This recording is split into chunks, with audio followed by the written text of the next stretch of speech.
Hello बच्चों, कैसे हैं आप सब। होप सब अच्छे होंगे, आप लोग पढ़ाई करते रहे होंगे। हम लोग अभी तक इलेक्ट्रिसिटी का इंट्रोडक्शन पर है, प्रॉपर्टीज ऑफ चार्ज पर है, चार्ज क्या होता है वो भी पढ़ लिए हम लोग, मेथड ऑफ चार्जिंग भी पढ़ लिए कि किसी भी बॉडी को कैसे चार्ज किया जाता है, राइट। अब जब बॉडी चार्ज हो गया तो चार्ज होने के बाद फिर हम लोग क्या करते हैं कि उस पर उसका डिटेक्शन करते हैं कि how will you detect the charge, कैसे आप पता करोगे कोई भी बॉडी चार्ज है या फिर अनचार्ज है। तो चार्ज को डिटेक्शन करने के लिए एक इंस्ट्रूमेंट आता है जिसको हम कहते हैं गोल्ड लीफ इलेक्ट्रोस्कोप, या आप सिंपली इलेक्ट्रोस्कोप भी कह सकते हो। ये गोल्ड लीफ इलेक्ट्रोस्कोप होता है जिसमें कि आपका गोल्ड का 2 लीफ्स लगा हुआ होता है और यहाँ पे एक क्या है, मेटल नॉब लगा हुआ है, ठीक है। तो अब ये इस इलेक्ट्रोस्कोप से हम डिटेक्ट करते हैं कि कोई भी बॉडी चार्ज है या फिर अनचार्ज है। दूसरी बात कि अगर चार्ज हमें पता भी चल गया तो अब चार्ज है तो कैसा चार्ज, नेगेटिव चार्ज है या फिर पॉजिटिव चार्ज है, ठीक है। तो उसके लिए फिर हम लोग यहाँ पे क्या करते हैं, डिटेक्शन करते हैं, ठीक है। कि कैसे डिटेक्ट करेंगे, सबसे पहले तो ये डिटेक्ट करेंगे कि चार्ज है या फिर अनचार्ज है। सपोज आप मान लो एक चौक है, ये चौक चार्ज है या अनचार्ज है, ठीक है। तो हम पहला कंडीशन लेते हैं कि जो इलेक्ट्रोस्कोप है इसको अनचार्ज इलेक्ट्रोस्कोप लेते हैं, मतलब इस पर अभी चार्जिंग नहीं है। तो ये कैसा इलेक्ट्रोस्कोप है, अनचार्ज इलेक्ट्रोस्कोप। तो ये हमने लिया अनचार्ज इलेक्ट्रोस्कोप। तो हम क्या करते हैं, अनचार्ज इलेक्ट्रोस्कोप लेते हैं, राइट। तो अनचार्ज इलेक्ट्रोस्कोप लिए अब ये क्या है कि इस बॉडी को हमें ये पता करना कि ये चार्ज है या नहीं है, ठीक है। ये अभी अनचार्ज है। अब जब अनचार्ज है तो इस पर अभी कोई चार्ज नहीं होगा और ये मान लेते हैं पॉजिटिवली चार्ज है, ठीक है। तो इस बॉडी को हम क्या करते हैं, इस मेटल नॉब से टच करवाते हैं। तो जैसे ही आप मेटल नॉब से टच करवाओगे तो टच करवाने के बाद क्या होगा कि चार्ज इस पर पास कर जाएगा, कुछ चार्ज क्या होंगे, इस पर पास कर जाएंगे। मान लो ये पॉजिटिव चार्ज है तो ये पॉजिटिव चार्ज आ जाएंगे। तो लीप पहले क्या रहेगा, कन्वर्ज रहेगा। पहले क्या होता है, कन्वर्ज होता है। जैसे ही चार्ज यहाँ पे, अब ये चार्ज बॉडी को हम यहाँ पे टच करवाएं, ठीक है। टच करवाने के बाद ये लीफ में क्या हो जाता है, डाइवर्जन हो जाता है। डाइवर्जन क्यों होता है, तो रिपल्सन की वजह से। क्योंकि आप जानते हो कि जैसे अगर इस बॉडी को यहाँ पे टच करवाएंगे तो पॉजिटिव चार्ज है, ये पॉजिटिव चार्ज दोनों लीफ्स पे आ जाएगा और जब दोनों लीफ पे आ जाएगा तो लीफ में क्या होने लगेगा, रिपल्सन होने लगेगा, राइट। तो यहाँ से रिपल्सन होने की वजह से इसमें क्या हो जाता है, डाइवर्जन हो जाता है। तो ये तो हमें अगर निगेटिव चार्ज भी बॉडी हो तो निगेटिव को भी अगर आप यहाँ पे लगाओगे तो यहाँ पे क्या आ जाएगा, निगेटिव निगेटिव आ जाएगा। तो दोनों ही लीफ में सेम चार्ज आ जाएगा जिसके वजह से यहाँ पे रिपल्सन शो करने लगता है, लीफ हमारा डाइवर्ज कर जाता है। तो कन्वर्ज से क्या हो जाता है, डाइवर्ज कर जाता है। तो इससे ये पता चल गया कि जो हमने बॉडी लिया था ये क्या था, चार्ज बॉडी था। अगर अनचार्ज होगा तो डाइवर्जन नहीं होगा। तो ये अनचार्ज इलेक्ट्रोस्कोप है। जैसे ही आप चार्ज बॉडी कोई भी लाते हो, ठीक है, तो चार्ज बॉडी जब लाओगे तो ये क्या हो जाएगा, इसमें डाइवर्जन काउज करेगा। क्या काउज करेगा, डाइवर्जन। तो चार्ज बॉडी में डाइवर्जन होता है, ठीक है। और अगर सीखो अनचार्ज बॉडी अगर लाओगे तो अनचार्ज बॉडी में क्या होगा, कुछ भी नहीं होगा, no effect, no effect on leaves. तो जो गोल्ड लीव्स है उस लीफ में कोई इफेक्ट नहीं पड़ेगा, तो उसको हम क्या कहेंगे, अनचार्ज बॉडी है। तो सिंपली अगर हम कहें तो क्या कहेंगे कि when a charge body is touched to the metal knob, when a charge body is touched to the metal knob of uncharge electroscope, then some charge transferred to the leaf, some charge transferred to the gold leaf which cause diversion of the leaves. diversion क्यों, due to the repulsion, due to the repulsion. क्योंकि gold leaf में same charge आ गया तो इस वजह से यहाँ पे रिपल्सन हो जाता है। और रिपल्सन अगर होगा तो इसका मतलब ये है कि बॉडी हमारा क्या है, चार्ज है। समझ गया। तो बस इसी तरह से हम लोग इलेक्ट्रोस्कोप में ये पता करते हैं कि कौन सा बॉडी चार्ज है या कौन सा अनचार्ज है, ठीक है। तो उसके लिए कंडीशन क्या है कि हम पहले अनचार्ज इलेक्ट्रोस्कोप लेंगे, इस पर पहले से कोई चार्ज नहीं होगा, ठीक है। तो क्या हम कहेंगे, कैसे हम एक्सपेरिमेंट करते हैं। तो एक्सपेरिमेंट में क्या किया जाता है, तो एक्सपेरिमेंट में कहते हैं कि when a charge body is touched, ठीक है, to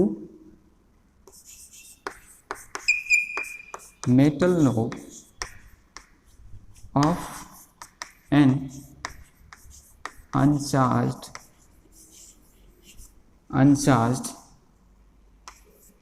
electroscope, uncharged electroscope, then some charge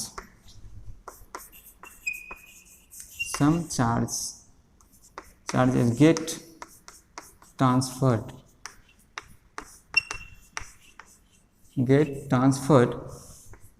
to the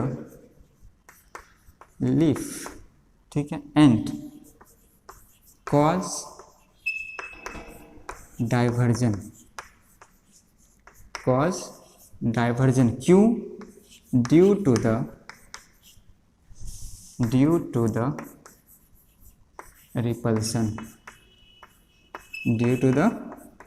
repulsion, ठीक है। तो इससे ये पता चल गया कि बॉडी हमारा क्या है, चार्ज, ठीक है। तो देन ऐसे कंडीशन में हम क्या समझेंगे कि बॉडी हमारा चार्ज है। लेकिन अगर बॉडी अनचार्ज होगा तो कोई इफेक्ट नहीं होगा। Write down.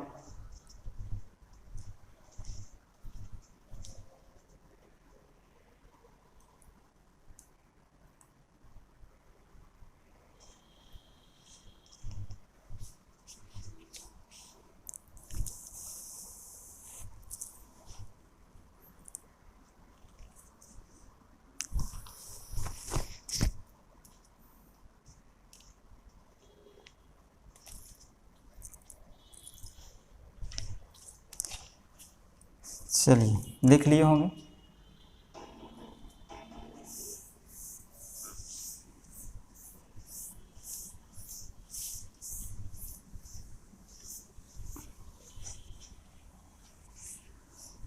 अब क्या करते हैं, अब यहाँ पे हम चार्ज इलेक्ट्रोस्कोप लेते हैं। कैसा इलेक्ट्रोस्कोप लेंगे? Charge electroscope. और चार्ज इलेक्ट्रोस्कोप किसके लिए यूज किया जाता है? तो use to detection of nature of charge.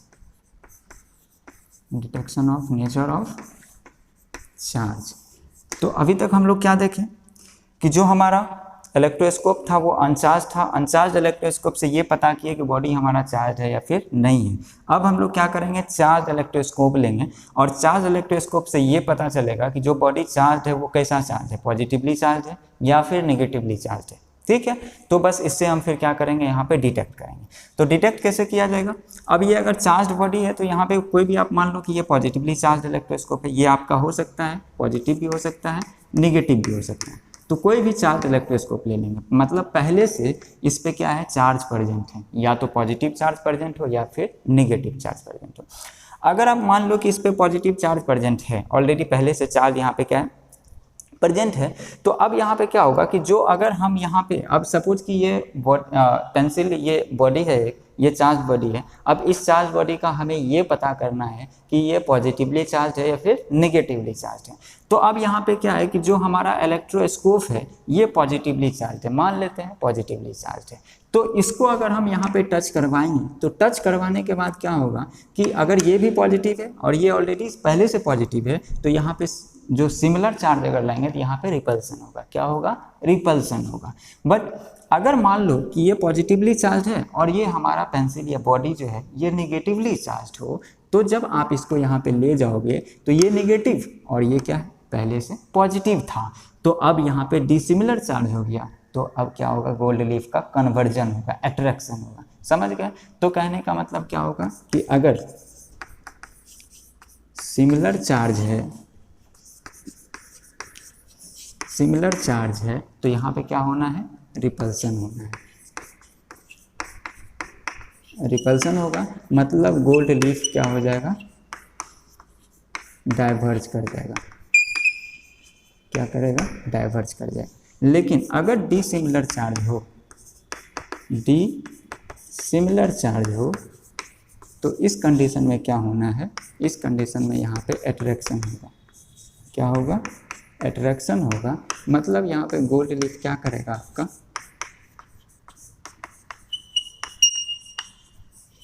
Converge कर जाएगा, बस सिंपल। ठीक है, तो अगर हमें किसी भी चार्ज बॉडी का चार्ज डिटेक्शन करना हो कि बॉडी हमारा चार्ज है या अनचार्ज है, तो उसके लिए हम लोग क्या करते हैं, सबसे पहला हम इलेक्ट्रोस्कोप अनचार्ज लेंगे, चार्ज बॉडी को हम टच करवाएंगे मेटल नॉब से, और जब टच करवाएंगे तो टच करवाने के बाद इसमें क्या आएगा, रिपल्सन आएगा, चाहे वो बॉडी हमारा नेगेटिव हो या पॉजिटिव हो, doesn't matter, but when the metal of uncharged electroscope is touched with a charged body, then due to the transfer of the same nature of the charges, gold leaf shows diversion, ठीक है, whether it may be the negative charge or it may be the positive charge। तो positive हो या negative हो उसके कारण यहाँ पे रिपल्सन होगा, the repulsion or the diversion in the gold leaves will shows the body is charged, but if the body is uncharged, then there will be no repulsion or no effect in the gold leaves, neither will be the attraction or neither will be the repulsion, means no diversion no conversion, ठीक है, तो वो हो जाएगा uncharged body. अब जब हम charge body ये पता कर लिए कि बॉडी हमारा चार्ज है, अब हमें ये पता करना है कि ये पॉजिटिवली चार्ज है या फिर नेगेटिवली चार्ज है, तो इस कंडीशन में हम क्या करेंगे, अब यहाँ पे जो हम इलेक्ट्रोस्कोप लेंगे वो चार्ज लेंगे जो कि पहले से चार्ज हो सकता है वो पॉजिटिवली चार्ज हो सकता है निगेटिवली चार्ज हो। अब हम बॉडी को मेटल नॉब से टच करवाएंगे, then when a charge electroscope is touched with the charge body,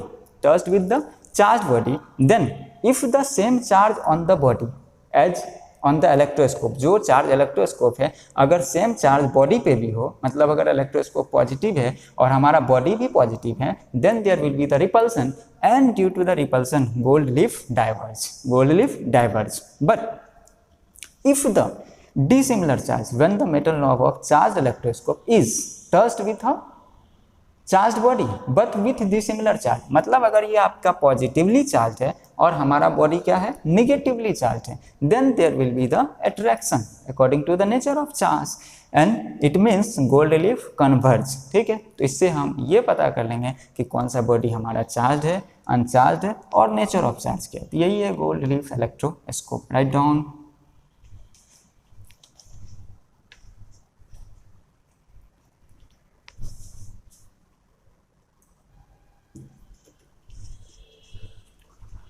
अब हम यहाँ पढ़ेंगे कूलम्ब्स लॉ, ठीक है। तो अब आप 9th में एक पार्ट पढ़े होंगे ग्रेविटेशन, ठीक है। जब भी अगर हम मैकेनिक्स की बात करें, मैकेनिक्स का मतलब है न्यूटन्स लॉ, ठीक है, या फिर आप उसमें मोशंस पढ़ते हो, काइनेमेटिक्स, तो जो भी हम ये पार्ट पढ़ते हैं इस पार्ट को हम कहते हैं मैकेनिक्स। जब आप 11th में जाओगे तो वहाँ पे आपको मैकेनिक्स समझ में आएगा कि मैकेनिक्स में क्या क्या पार्ट आते हैं, ठीक है, मेनली डायनामिक्स। तो जब मैकेनिक्स में हम लोग पढ़ते हैं तो वहाँ के हीरो माने जाते हैं न्यूटन साहब को। किसको? न्यूटन साहब को। मतलब जो लॉ ऑफ ग्रेविटेशन था, ग्रेविटेशन की डिस्कवरी हुई थी, तो वो किसने दिया था? न्यूटन साहब ने। और इलेक्ट्रोस्टैटिक्स में जब आते हैं तो इलेक्ट्रोस्टैटिक्स का हीरो माना जाता है कूलम्ब साहब को। आखिर कैसे? तो आपको पता है कि न्यूटन साहब ने क्या किया था, ग्रेविटेशंस का लॉ दिया था कि ग्रेविटेशन फोर्स आया कैसे। तो चूंकि वो एप्पल, जब वो गार्डन में बैठे थे एक एप्पल के ट्री के नीचे, तो एप्पल गिरा और उससे फिर उन्होंने डिस्कवर कर दिया था ग्रेविटेशन क्या था, ठीक है। तो इसी का हम पहले बेसिक्स दे देते हैं तो आपको कूलम्ब्स लॉ इजीली समझ में आ जाएगा, ठीक है। अब मान लो आप, ठीक है, ये हम 9th का कंसेप्ट दे रहे हैं, बेसिक्स ग्रेविटेशंस, ठीक है। तो ग्रेविटेशंस में क्या था, जो लॉ ऑफ ग्रेविटेशन था वो क्या कह रहा था, या ग्रेविटेशनल फोर्स जो है, ठीक है। तो लॉ ऑफ ग्रेविटेशन क्या कह रहा था? Law of gravitation, law of gravitation था कि स्पेस में आप या कहीं भी दो बॉडी को रखो, इसको मान लो m1 और इसको मान लो m2। तो जब आप m1 और m2 दो मास को रखते हो कहीं, तो इसमें एक फोर्स लगता है। क्या होगा? एक इंटरेक्शन डेवलप होता है। और जो इंटरेक्शन डेवलप होता है ये अट्रैक्टिव इंटरेक्शन होता है। कैसा इंटरेक्शन होता है? Attractive interaction. So when the two masses is placed in a place, कहीं भी आप रखोगे, there will be a attractive interaction between the both bodies, ठीक है, जिसको हम क्या कहते हैं? Gravitational force. क्या बोलेंगे इसको? Gravitational force. तो इसको हम GF बोलेंगे, ठीक है। GF का मतलब आप गर्लफ्रेंड मत समझ लेना, ठीक है, GF के और भी मतलब होते हैं। तो यहाँ पे GF का मतलब, ठीक है, ग्रेविटेशनल फोर्स होगा। जनरली बच्चे तो GF का मतलब गर्लफ्रेंड ही समझते हैं, बट यहाँ पे हम वो नहीं समझेंगे, राइट। तो यहाँ पे क्या होता है? ग्रेविटेशनल फोर्स होता है। ग्रेविटेशनल फोर्स, और आप ऐसे भी रख सकते हो कि अगर हम बात करें तो ग्रेविटेशनल फोर्स ऑलवेज अट्रैक्टिव होता है। ऑब्वियसली अगर कोई जीएफ है तो जल्दी वहाँ पे रिपल्सन नहीं होता, लड़ाई झगड़े बहुत कम होती है, रेयरली। जब शुरू का इनिशियली अगर लव हो तो बहुत कम होती है, बाद में अलग बात है कि बहुत ज़्यादा अगर आप एक दूसरे से मिल जाते हैं तो फिर वहाँ झगड़े होती है, बट इनिशियली वहाँ पे क्या होगा, ऑलवेज अट्रैक्शन होता है। तो अब यहाँ पे क्या होता है, और उसी का तो नाम हम लोग कहते हैं लव होता है भाई। तो अब यहाँ पे दो मास को रखेंगे तो ग्रेविटेशनल फोर्स लगेगा, और जीएफ ऑलवेज कैसा होगा, अट्रैक्टिव इन नेचर, मतलब यहाँ पे जीएफ ऑलवेज अट्रैक्टिव फोर्स होगा। और ये फोर्स कैसा होता है, फोर्स इज डायरेक्टली प्रोपोर्शनल, ठीक है, to the product of their magnitude of their masses, product of magnitude of their masses, and inversely proportional to the square of distance between them. अब इसके बीच का डिस्टेंस मान लो आप क्या है, आर है, तो इनवर्सली प्रोपोर्शनल होगा डिस्टेंस का। फिर आप क्या करते हो, यहाँ पे जब दोनों इक्वेशंस को मिलाते हो ऑन कंबाइनिंग, तो ये क्या हो जाता है, F डायरेक्टली प्रोपोर्शनल हो जाता है m1 m2 by R square, ठीक है। जब यहाँ पे आप प्रोपोर्शनलिटी को हटाते हो तो यहाँ पे एक कांस्टेंट आता है, और ये कांस्टेंट हो जाता है g, तो ये हो जाता है g m1 m2 by R square. इसी को तो हम ग्रेविटेशनल फोर्स नाम दिए थे। और यहाँ पे g क्या था, यूनिवर्सल ग्रेविटेशनल कांस्टेंट। ये क्या होता है, यूनिवर्सल ग्रेविटेशनल कांस्टेंट, ठीक है, जिसका की वैल्यू होता है 6.67 into 10 to the power -11 newton metre square per KG square. तो ये था हमारा लॉ ऑफ ग्रेविटेशन, जो कि किसके द्वारा दिया गया था, न्यूटन साहब के द्वारा दिया गया था। तो according to the law of gravitation, when the two charged body, when the two masses placed or kept in a place at a distance r, then there will be a attractive force, there will be the attractive attraction, which is called as gravitational force, which is called as attractive interaction. That gravitational force will be directly proportional to the product of magnitude of their masses and inversely proportional to the square of distance between them. Then अब जब equation 1 और 2 को combine करोगे तो on combining the equation we get the f directly proportional m1 m2 by R square.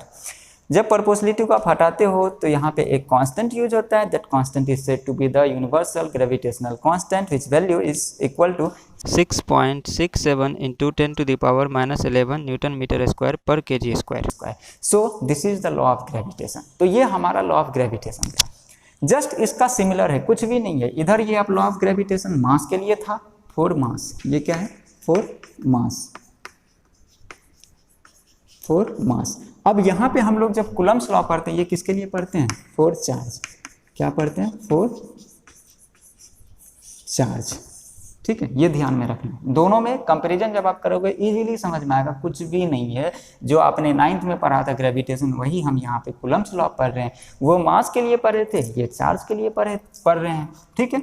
अब वहाँ पे हम 2 मास लिए थे, अब यहाँ पे सिंपल हम क्या लेंगे, चार्ज लेंगे। एक Q1 लेते हैं और दूसरा क्या लेते हैं, Q2 लेते हैं। दूसरा क्या लेंगे हम यहाँ पे, Q2। तो 2 चार्ज लिए और इसको हम एक r डिस्टेंस पे रखते हैं। यहाँ पे जो फोर्स डेवलप होता है इसको कहते हैं EF, इलेक्ट्रिक फोर्स। वहाँ पे क्या था, GF, ग्रेविटेशनल फोर्स, और यहाँ पे क्या है, EF, इलेक्ट्रिक फोर्स, या फिर आप इसको कूलम्ब फोर्स भी कहते हो, CF। यह क्या हो गया, कूलम्ब फोर्स, ठीक है। तो इलेक्ट्रिक फोर्स या कूलम्ब फोर्स इसके बीच में डेवलप होगा। लेकिन ये आपका ऑलवेज क्या था, अट्रैक्टिव था। ये कैसा था, अट्रैक्टिव था। बट यहाँ पे क्या हो सकता है, ये आपका अट्रैक्टिव भी हो सकता है और रिपल्सिव भी हो सकता है। ये अट्रैक्टिव भी हो सकता है और रिपल्सिव भी हो सकता है। तो ये आपका अभी एक डिफरेंस हम लोग देखें इलेक्ट्रिक फोर्स और ग्रेविटेशनल फोर्स में। तो क्या है यहाँ पे, हम क्या कहेंगे कि यहाँ पे when the 2 charged body are placed in a place, और यहाँ पे जनरली हम स्पेस बोलते हैं, in a space at a distance r, then there will be the interaction between them which may be the repulsive और attractive, ठीक है। This force is said to be the electric force और Coulomb force, which is directly proportional to their magnitude of their charges, magnitude of both charges. Same उसी तरह वहाँ पे force क्या था, directly proportional to the magnitude of their masses, but here this force, electric force or Coulomb force, is directly proportional to the product of the magnitude of both charges, right? And same inversely proportional to the square of distance between them, ठीक है। तो inversely proportional यहाँ भी और वहाँ भी same चीज़ है, कुछ नहीं है, बस वहाँ पे मास था, यहाँ पे चार्ज है बच्चों, ठीक है। तो अब क्या करोगे, जब आप यहाँ पे कंबाइन करोगे, on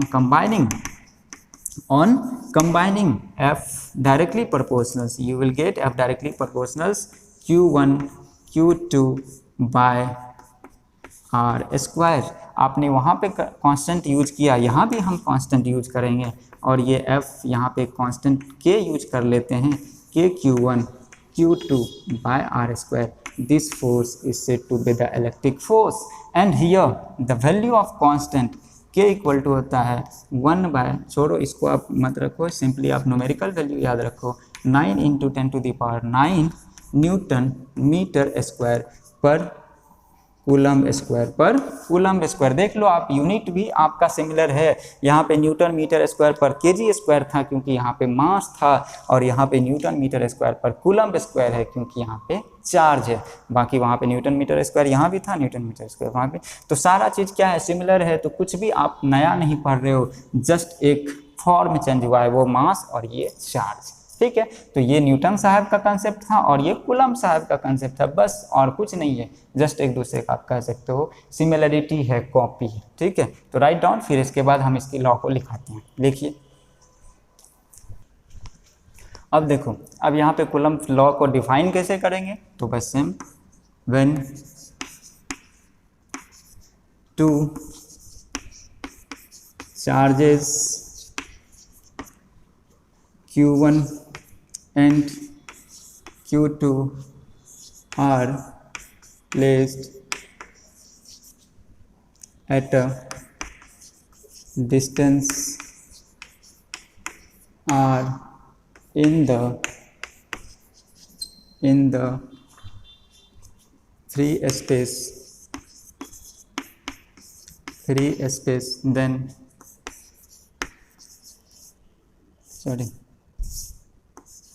then attractive or repulsive force is acting between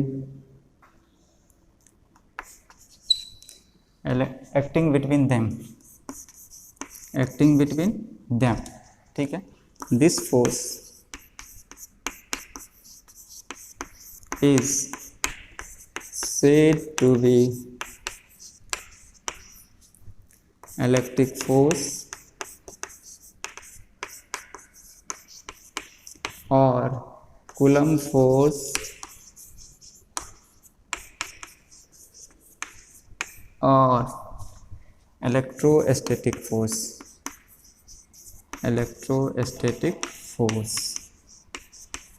ठीक है, which is number 1 directly proportional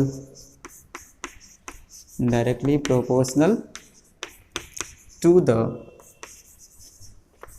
product of their magnitude,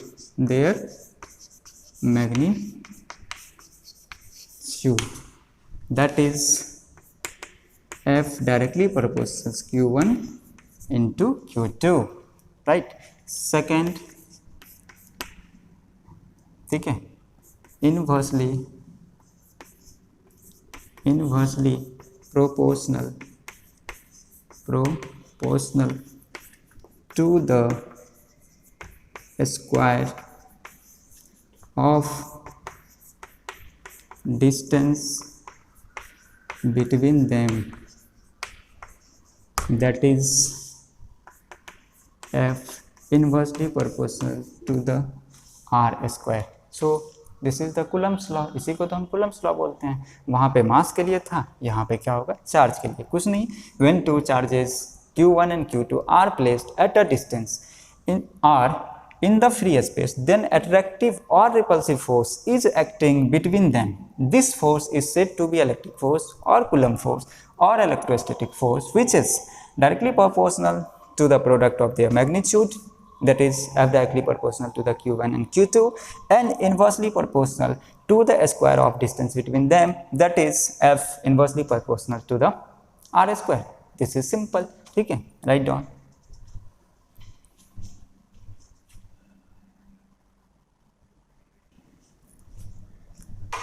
ठीक है, अब देखो, तो हम कूलम्ब फोर्स पढ़ लिए, कुछ पॉइंट इसके कूलम्ब फोर्स के लिए, और बाकी हम लोग देख ही चुके हैं कि कूलम्ब फोर्स दोनों इक्वेशन को कंबाइन किए, तो कंबाइन करने के बाद जो F इक्वल टू आया हमारा क्या आया, के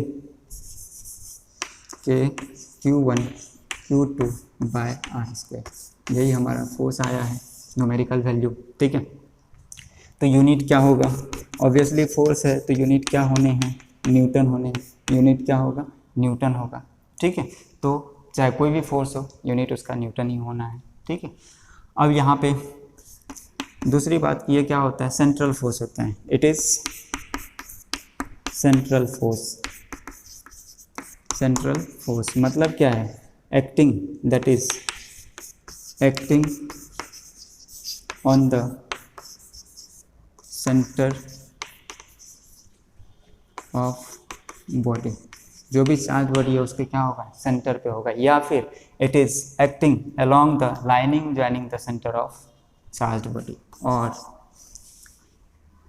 और acting along the line joining the centre, line joining the centre of charge body, charge body.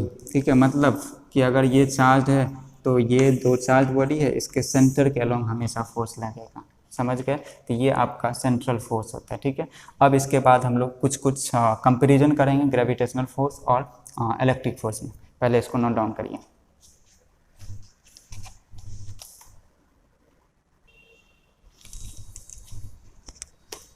चलिए, तो अब हम लोग यहाँ पे क्या लिखते हैं, इलेक्ट्रिक फोर्स, और इधर लिख लेते हैं ग्रेविटेशनल फोर्स।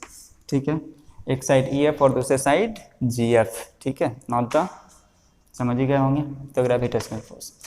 तो अब यहाँ पे क्या होता है, इलेक्ट्रिक फोर्स इक्वल टू क्या होता है, F इक्वल टू के Q1 Q2 by R square. ठीक है, पहला पॉइंट। यहाँ पे क्या होगा, F इक्वल टू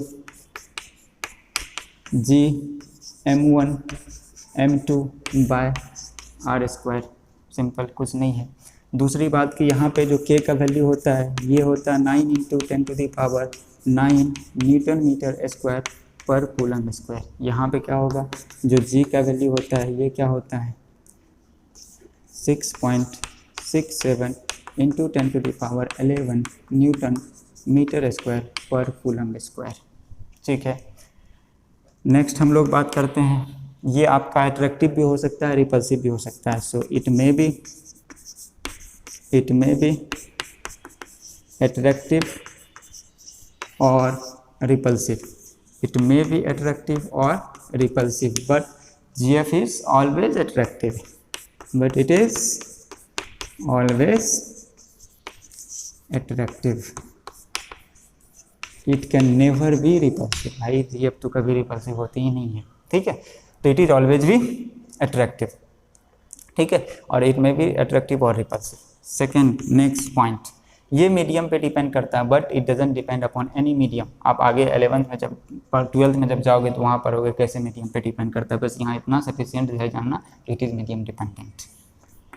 ठीक है, it depends upon medium, but ये क्या होता है, it is independent of the medium, it is independent of the medium. ये मीडियम से क्या होते हैं, इंडिपेंडेंट होते हैं। ठीक है, तो एक मीडियम पे डिपेंड करता है electric force, but gravitational force medium independent होता है, there will be no dependence on the medium. समझ गए, तो ये हो गया कुछ पॉइंट आपका। बाकी इन्वर्स लॉ ये भी है, मतलब F inversely proportional to the R square. Central force ये भी है और ये भी सेंट्रल फोर्स है, ठीक है। तो ये सारी चीज़ें सिमिलरिटीज है। डिसिमिलरिटीज क्या था, ये था। दूसरी बात की जो इलेक्ट्रिक फोर्स होता है ये बहुत ज़्यादा स्ट्रॉन्गर होता है GF से, ग्रेविटेशनल फोर्स से बहुत ही ज़्यादा क्या होता है, स्ट्रॉन्गर होता है, ठीक है। तो मतलब F बहुत बहुत ज़्यादा होता है GF से, ठीक है। तो ये एक तरह से वीक फोर्स हो जाता है, एक अट्रैक्ट स्ट्रॉन्ग फोर्स हो जाता है, note down.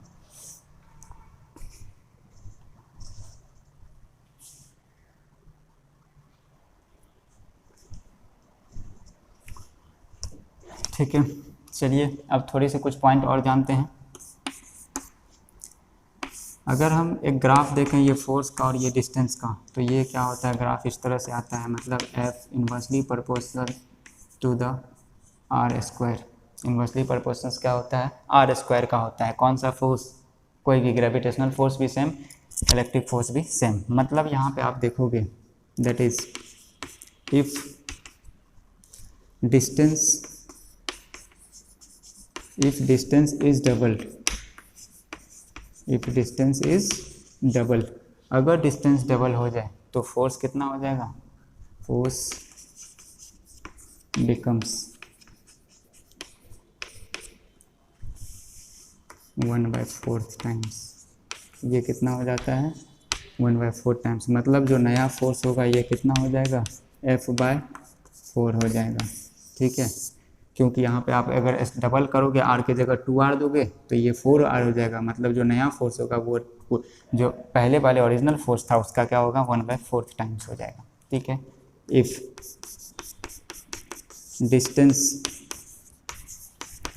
If distance is half, अगर इसको क्या कर दिया जाए, हाफ कर दिया जाए, देन फोर्स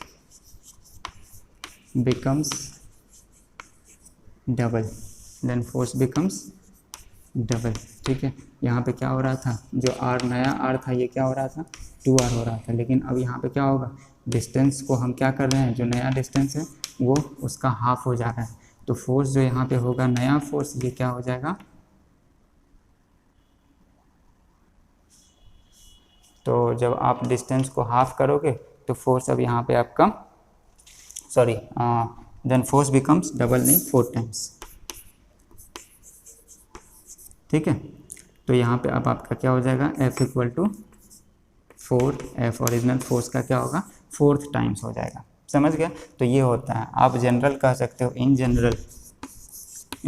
जनरल मतलब अगर हमें कभी निकालना हो तो आप डायरेक्टली कह सकते हो F1/F2 इक्वल टू R2/R1 का स्क्वायर, ठीक है। तो आप इस फोर्स पे डायरेक्टली निकाल सकते हो कि अगर किसी का डिस्टेंस हाफ कर दिया जाए, डबल कर दिया जाए या 3 टाइम्स कर दिया जाए, what will be the effect of the force पे क्या इफेक्ट पड़ेगा, तो हम लोग इस तरह से निकाल सकते हैं, समझ गए। तो बस इस तरह से हम लोग फोर्स कैलकुलेट करते हैं, कैसे डिस्टेंस डिपेंडेंट होता है, डिस्टेंस पे कैसे डिपेंड होता है, ये हम आपको दिखा दिए, और कैलकुलेशन यहाँ से। इसके बाद इसके बेसिस पे हम लोग कुछ न्यूमेरिकल करेंगे तो सारा चीज़ आपका क्लियर हो जाएगा, ठीक है। नोट डाउन करिए।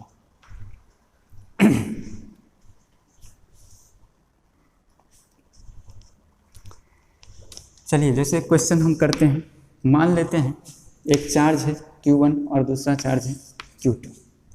इसका जो चार्ज है और इसके बीच का डिस्टेंस है क्या, R।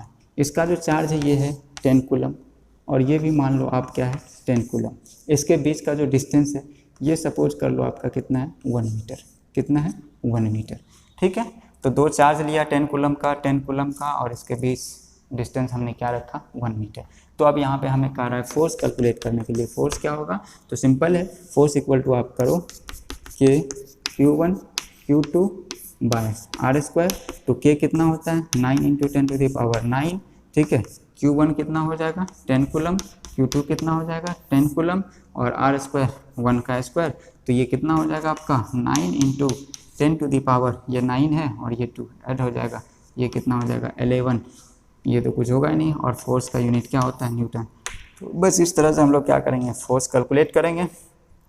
तो जस्ट ये एक सैम्पल था कि कैसे हम लोग बनाएंगे क्वेश्चंस को, ठीक है। फिर जब हम क्वेश्चंस आपको भेज देंगे, लिंक में नीचे दे दिया जाएगा क्वेश्चंस, फिर आप उस क्वेश्चंस को प्रैक्टिस करना। नहीं तो हम नेक्स्ट लेक्चर में इसके बेसिस पे सारे क्वेश्चन डिस्कस करेंगे, ठीक है। अब इसके बाद हम लोग नेक्स्ट पढ़ेंगे इलेक्ट्रिक फील्ड। पहले नोट डाउन करिए इसको।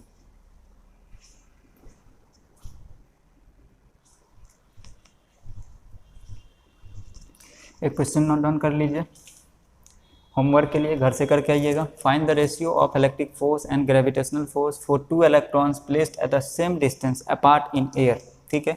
इलेक्ट्रॉन का चार्ज का वैल्यू दिया गया है 1.6 × 10⁻⁻19 कूलम। के का वैल्यू दिया गया 9 × 10⁹ न्यूटन मीटर स्क्वायर पर कूलम स्क्वायर, ठीक है। और मास ऑफ इलेक्ट्रॉन दिया गया 9 × 10⁻13 kg। जी इक्वल टू दिया गया 6.67 × 10⁻11 न्यूटन मीटर स्क्वायर पर kg स्क्वायर। सॉरी, एक चीज़ गलत हो गई है। जो अभी हम ग्रेविटेशनल फोर्सेस से पहले पढ़े, जहाँ भी हम जी का वैल्यू रखे हैं वहाँ पे शायद हम 10⁻11 रखे हैं, ठीक है। तो सब जगह आप 10⁻11 कर देना, ठीक है, वो बाय मिस हो गया, ठीक है। तो वहाँ पे 10⁻11 हर जगह जी की वैल्यू जहाँ जहाँ भी जी हम लिखाए हैं अभी, ठीक है। इवन इलेक्ट्रिक फोर्स और ग्रेविटेशनल फोर्स में कंपेरिजन में भी लिखा है, तो वहाँ आप कर दोगे 10⁻⁻, ठीक है। सॉरी 11 जो प्लस है उसमें लिख देना -11, ठीक है। यहाँ पे क्या किया गया है, 2 इलेक्ट्रॉन दिया है कि 2 इलेक्ट्रॉन है, ठीक है। और इस 2 इलेक्ट्रॉन को सेम डिस्टेंस पे रखा जा रहा है। ग्रेविटेशनल फोर्स भी और इलेक्ट्रिक फोर्स के भी टाइम में दोनों में डिस्टेंस क्या है, सेम है, ठीक है। इलेक्ट्रॉन का चार्ज भी दिया गया है, मास भी दिया गया, जी का वैल्यू दिया गया, के का वैल्यू दिया गया। आपको निकालना है, ठीक है, electric force by electric gravitational force का रेशियो ये कितना होगा। ऑप्शन दिया गया, अप्रॉक्सीमेट वैल्यू आ सकता है, कोई प्रॉब्लम नहीं है कि एग्जैक्ट वैल्यू हमें निकालना है, कि अप्रॉक्सीमेट वैल्यू आ सकता है या तो 10⁻10, 10⁻20, 10⁻30, 10⁻44। तो 4 ऑप्शन आपको दिया गया है, इसमें से कौन सा ऑप्शन होगा आप ट्राई करेंगे, होमवर्क करके आएंगे, ठीक है। इसके बाद जब हम भी नेक्स्ट क्लास लेंगे तो उस क्लास में हम आपको ये क्वेश्चन डिस्कस कर देंगे, समझ गए। सिंपल है, कुछ खास नहीं है, एक बार आप ट्राई करो, ठीक है, फिर नहीं बनेगा तो हम देखते हैं।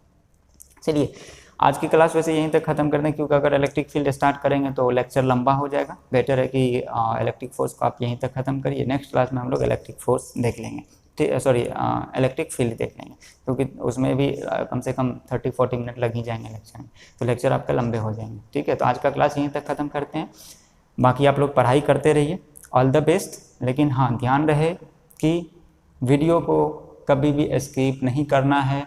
दूसरी बात, आप वीडियो को थॉरली देखें, अच्छे से देखें, एक भी लेक्चर को आप मिस मत करें। अगर हो सकता है कि आप पीछे वाले लेक्चर नहीं देखे हो तो आप ज़रूर जाइए यूट्यूब पे, टाइप करिए साक्षी क्लासेस पूर्णिया, और वहाँ पे जो भी आपका इलेक्ट्रिसिटी लेक्चर 1 तो आपको लेक्चर 1 आ जाएगा, ठीक है। फिर अगर 2 तो फिर 2, फिर 3 तो 3। इस तरह से एक भी लेक्चर को आप मिस नहीं करेंगे, क्योंकि हर एक लेक्चर एक दूसरे से लिंक रहता है। अगर आप एक भी लेक्चर मिस किए तो फिर आपके लिए प्रॉब्लम हो सकती है। तो लेक्चर प्लीज़ मिस ना करें। जो भी अगर लेक्चर नहीं समझ में आए तो फिर से उसको दोबारा उस लेक्चर को आप देख लें वहाँ जाके, ठीक है। और चैनल को ज़रूर लाइक करें, सब्सक्राइब करें, और जहाँ तक हो मैक्सिमम आप शेयर करो आप अपने फ्रेंड्स को, ताकि उसको भी साइंस मिल पाए। किसी बच्चे को अगर नहीं मिल रहा है क्लास सही ढंग से तो आप उसको भी पहुंचा सकते हो, ठीक है। शेयर जितना से जितना करोगे उतना मेरे लिए भी बेनिफिट होगा और ज़्यादा से ज़्यादा बच्चे भी बेनिफिटेड होंगे। बहुत सारे बच्चे को अभी घर में नहीं मिल रहा है सही ढंग से कोचिंग, तो वो क्लास ले सकता है, ठीक है। चलिए, थैंक यू।